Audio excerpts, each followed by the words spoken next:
प्रणाम। मैं रवि किशन दमन और दीव के सभी मीडिया का स्वागत करता हूं। आप लोगों को मैं प्रणाम करता हूं। मैं यहां पर लालू भाई पटेल जो हमारे प्रत्याशी हैं भारतीय जनता पार्टी के, एक ऐसी पार्टी जो निस्वार्थ पार्टी है, जो राष्ट्र प्रेम की पार्टी है, उनको उनके प्रचार में यहाँ आया हूँ।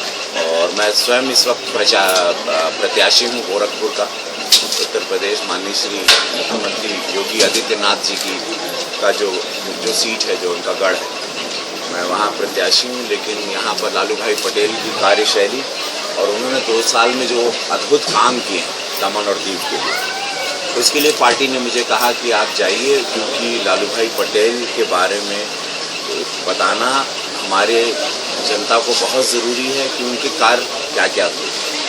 और पिछले 2 सालों में उन्होंने जितने कार्य यहाँ पर बढ़ चढ़ के किए हैं वो आपके सामने हैं। मैं पिछले प्रचार में आया था जब प्रधानमंत्री नरेंद्र मोदी जी भी थे यहाँ, मैं भी आया था उसमें। मैं उसको संचालक कर रहा था, संचालन मेरे हाथ में था।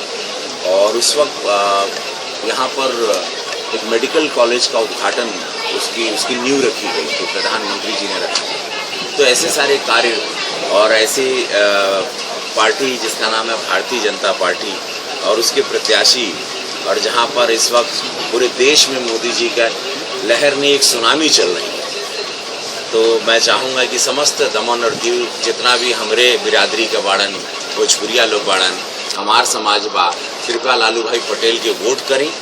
और બધા મારા ગુજરાતીપન ફેન છે, બહુ તમે મને જોયા હતા, જોયો છો, તો તમને પણ રિક્વેસ્ટ કરું છું કે કૃપયા બધા પ્લીઝ જઈને प्रधानमंत्री नरेंद्र मोदी जी को जिताना। एक ऐतिहासिक जीत बहुत ज़रूरी है। ये ऐसा चुनाव है जो इस देश का सबसे बड़ा चुनाव है। पूरे विश्व की नज़र इस चुनाव पर है, क्योंकि ये चुनाव है एक निस्वार्थ व्यक्ति जिनका नाम नरेंद्र मोदी जी है, और एक स्वार्थी महागठबंधन जो वंशवाद है, भ्रष्टाचार है और अपना एक स्वार्थ है, कुर्सी है, अपने बाल बच्चों के लिए, परिवार के लिए जिनको कमाना है।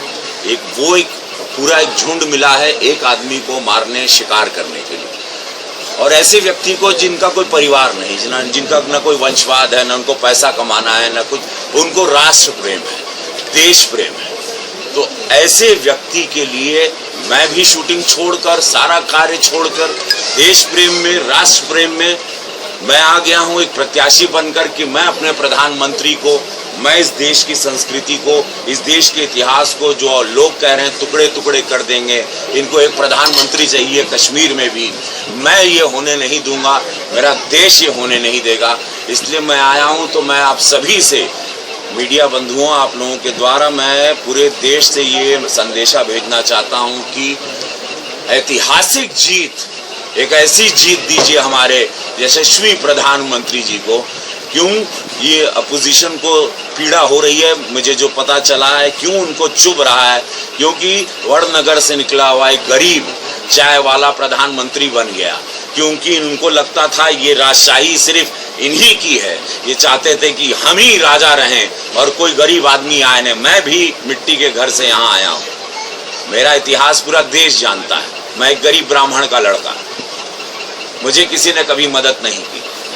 तो ऐसे प्रधानमंत्री जी के लिए पूरे देश को खड़ा होना, ये सबसे कठिन समय है, जहां पर एक वंशवाद, एक भ्रष्टाचार, एक स्वार्थ, कई लोग मिलके एक व्यक्ति को गिराना चाहते हैं जिनका नाम है माननीय श्री नरेंद्र मोदी जी।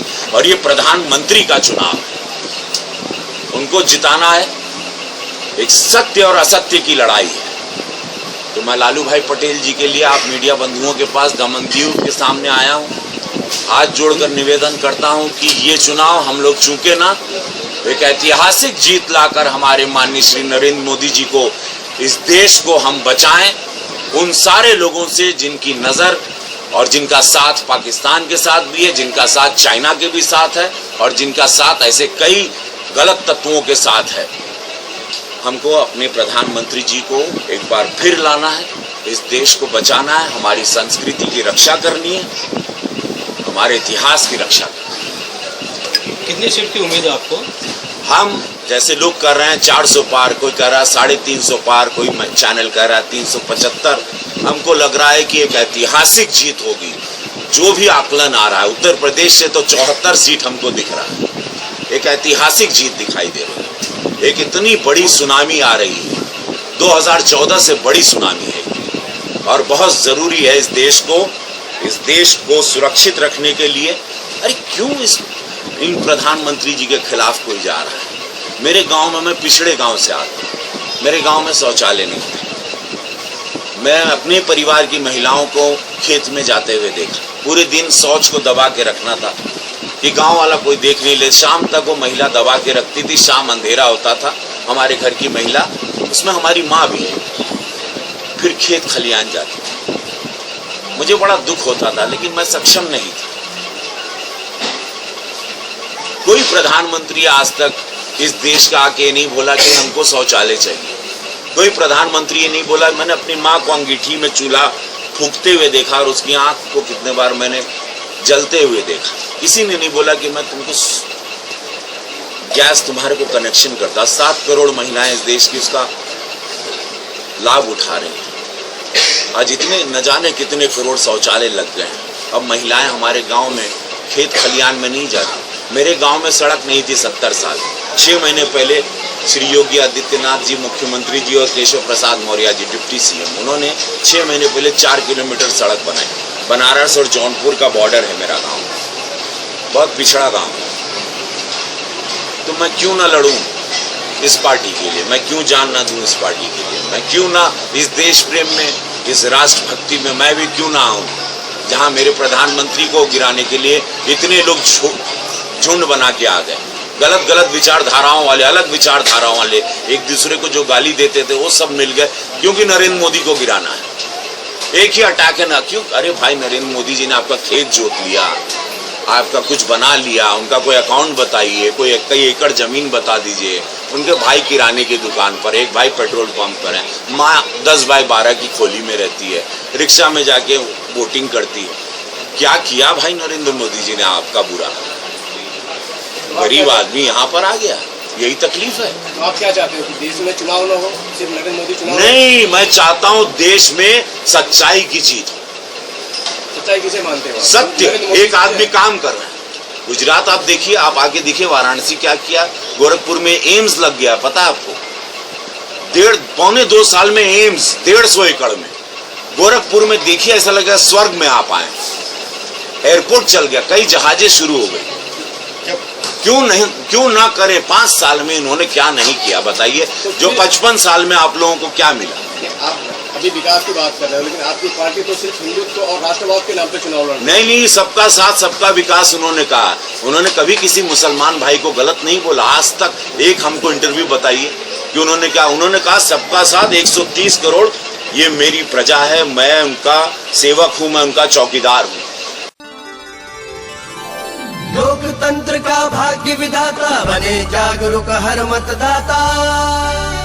भारत निर्वाचन आयोग लेकर आया है voter verifiable paper audit trail यानी वीवीपैट। इस बार जब आप ईवीएम में अपने पसंद के प्रत्याशी का बटन दबाएं तो ध्यान रखें, ईवीएम पर पसंद के प्रत्याशी के नाम के सामने लाल बत्ती जलेगी और ठीक उसी समय ईवीएम के बगल में रखे हुए वीवीपैट के प्रिंटर में एक पर्ची छपती है। 7 सेकंड बाद तक यह पर्ची स्वयं कटकर बॉक्स में गिर जाती है। उसे देखकर यह सुनिश्चित कर लें कि पर्ची पर आपके द्वारा चुने गए प्रत्याशी की क्रम संख्या, प्रत्याशी का नाम एवं उसका चुनाव चिन्ह दर्ज है। ये इस बात का सबूत है कि आपका वोट आपके पसंद के प्रत्याशी को ही गया है।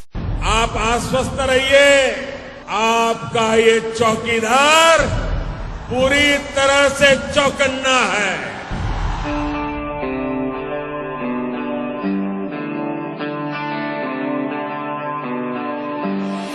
ये देश ये मेरा वतन, ये मेरा घर मेरा चमन। ये देश ये मेरा वतन, ये मेरा घर मेरा चमन। सबका विकास चाहता और चाहता हूँ बस अमन। वो एक अकेला चल पड़ा, मैं उसकी ही कतार हूँ।